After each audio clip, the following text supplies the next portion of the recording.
আসসালামু আলাইকুম ওয়া বারাকাতুহু। আমি ডাবিং করছি রক্তিম বসন্তের নির্দেশ উপন্যাসটি সেকেন্ড পার্ট। আপনারা যারা যারা পড়তে চান উপন্যাস আকারে তারা ফেসবুকে আর পড়তে চাইবে পেয়ে যাবেন। তো চলো শুরু করি।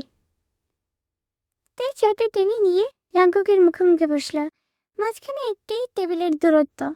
তে প্রশ্ন করল, আপনার ব্রেকফাস্ট হিসেবে কি পছন্দ বলুন তো? জাঙ্কুক জানালার দিকে তাকিয়ে থেকে বলল, আমি আপনাকে কেন বলবো? কেন, আপনার বুঝি ব্রেকফাস্ট খেতে ইচ্ছে করে না? ইয়াঙ্কুক এবার সোজা হয়ে বসল। তার চোখের মনে দুটো তীক্ষ্ণ হয়ে উঠল। সে টেবিলের উপর ঝুঁকে গিয়ে এসে বলল, ফ্রাইড হিউম্যান ফ্ল্যাশ কেমন হয়?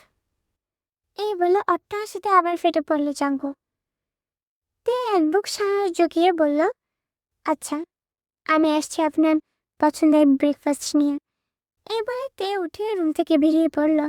কিছুক্ষণ পর একে একটি বাটি হাতে নিয়ে ফিরল। এরপর জাঙ্কুকের মুখোমুখি হয়ে বসে টেবিলে বাটিতে রাখল। এই নিন আপনার ফেভারিট ডিশ। জাঙ্কুক কখনো মানুষের মাংস বা মুরগির মাংস খেয়েছে কিনা সেটি তার নিজেরই মনে নেই। সে মাংসটি তুলে এক কামড় দিয়ে এক পলক তেলের দিকে তাকালো। কিন্তু জাঙ্কুকের চোখের নেশা বা মুখের অভিব্যক্তি দ্বারা কিছুই বোঝা গেল না। জাঙ্কুক পুরোটা শেষ করে বলল, খারাপ নয়। গম্ভীর কণ্ঠে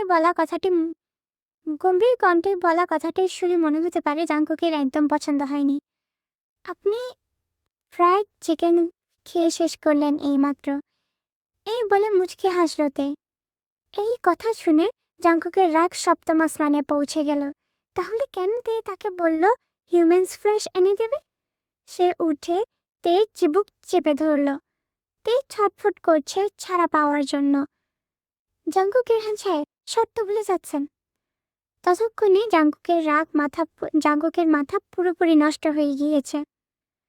সে তেকে টেনে হিচড়ে দাঁড় করিয়ে দেওয়ালের সাথে শক্ত করে চেপে ধরল। আগুনের সাথে খেলতে আসবেন না, পুরো ছারখার হয়ে যাবেন।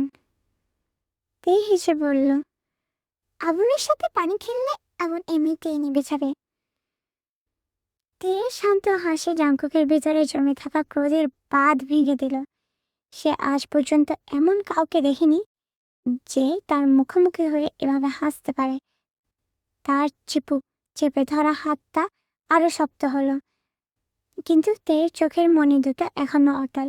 সে স্থিরভাবে চোখের দিকে তাকিয়ে রইল, যেন এক গভীর সমুদ্র যেখানে কোনো ঝড় আঘাত করতে পারে না। পানি কখনো আগুনকে নেভাতে পারে না ডাক্তার। জাঙ্কুকের গলাটা আরো গম্ভীর আর নিচু হয়ে গেল। সে কেবল আগুনকে আরো হিংস্র করে তোলে। দুপুরে রোদ গড়িয়ে পড়ল রুমের ভেতরে। তে শান্ত গলায় জাঙ্কুককে বলল, এখন গোসল করার টাইম হয়ে গিয়েছে। জাঙ্কুক মাথা তুলল। প্রথমবার ভালো করে তেল মুখ পরখ করছে সে। ফর্সা গায়ের রং, রক্ত জবার ঠোঁট এবং বাদামি কালারের চোখ সব মিলিয়ে বনকার হিজাবে তেকে অপরূপ লাগছে। কিন্তু জাঙ্কুকের চোখ গেল তেল লাল হয়ে যাওয়া চিবুকের দিকে।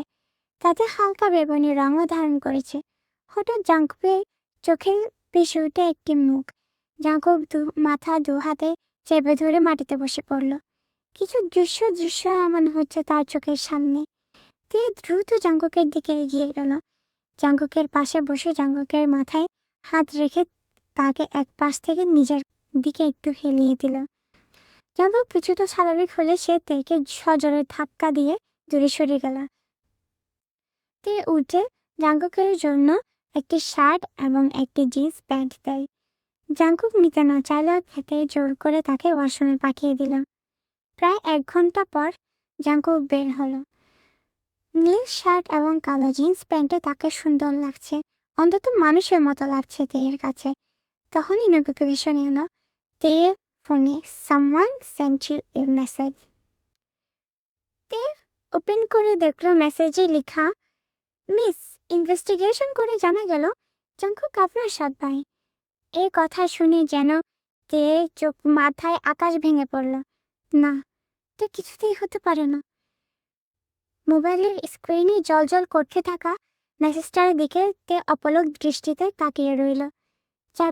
চারপাশের বাতাসটা যেন হঠাৎ ভারী হয়ে এসেছে, আর তার নিজের স্পন্দনের শব্দ সে নিজেই শুনতে পাচ্ছে। জাঙ্কুক তার সব ভাই, যে অপরাধীকে পুরো শহর চেনে এক কুখ্যাত সাইকোপ্যাথ হিসেবে, যার হিংস্রতার গল্প চারদিকে ছড়িয়ে আছে, সে আসলে তারই কেউ। তের হাত থেকে ফোনটা প্রায় ফসকে পড়ে যাচ্ছিল, কিন্তু সে নিজেকে সামনে দিল। সে ধীর চোখে তাকালো জাঙ্কুকের দিকে। নীল শার্ট আর কালো জিন্সে জাঙ্কুক জানালার পাশে দাঁড়িয়ে আছে। ভেজা চুল থেকে টপ টপ করে পানি ঝরে পড়ছে তার কাঁধে। একটু আগে সেই হিংস্র রূপটা এখন নেই, তবে তার অবয়বে এক গম্ভীর নিস্তব্ধতা। জাঙ্কুক হঠাৎ ঘুরে তাকালো। তের মুখের আকস্মিক পরিবর্তন তার তীক্ষ্ণ নজর এড়ালো না। সে ঠোঁটের কোণে সেই পরিচিত বাঁকা হাসিটা ঝুলিয়ে বলল, কি হলো ডাক্তার? মনে হচ্ছে কোনো ভূত দেখেছে? তে চট করে ফোনের স্ক্রিনটা লক করে পকেটে ঢুকিয়ে রাখলো। সে নিজের ভেতরের ঝড়টাকে জাঙ্কুকের সামনে প্রকাশ করতে চায় না। একজন সাইকিয়াট্রিস্ট হিসেবে তাকে এখন পেশাদার থাকতে হবে, যদিও তার বুকের ভিতরে তখনও তোলপাড় চলছিল। সে গলাটা সামান্য পরিষ্কার করে বলল, কিছু না, আপনার গোসল শেষ তখন আপনার জন্য এখন বিশ্রাম নেওয়া উচিত। জাঙ্কুক তের দিকে কয়েক পা এগিয়ে এলো। তার চাউনিতে আবার সেই শিকারী ভাবটা ফিরে এসেছে। সে টেবিলের উপর 2 হাত রেখে তের মুখের খুব কাছে এসে ঝুঁকল। You know, Jungkook Erhan never takes any order. তে নিজেকে সংযত করে বলল, I also know English, not just you, Arish এরহান। তার মধ্যে জাঙ্কুকের আবার মাথা ঘোরানো শুরু হয়ে যায়। সে জানে না কেন তাকে দেখলে তার চোখের সামনে কিছু দৃশ্য ভেসে ওঠে।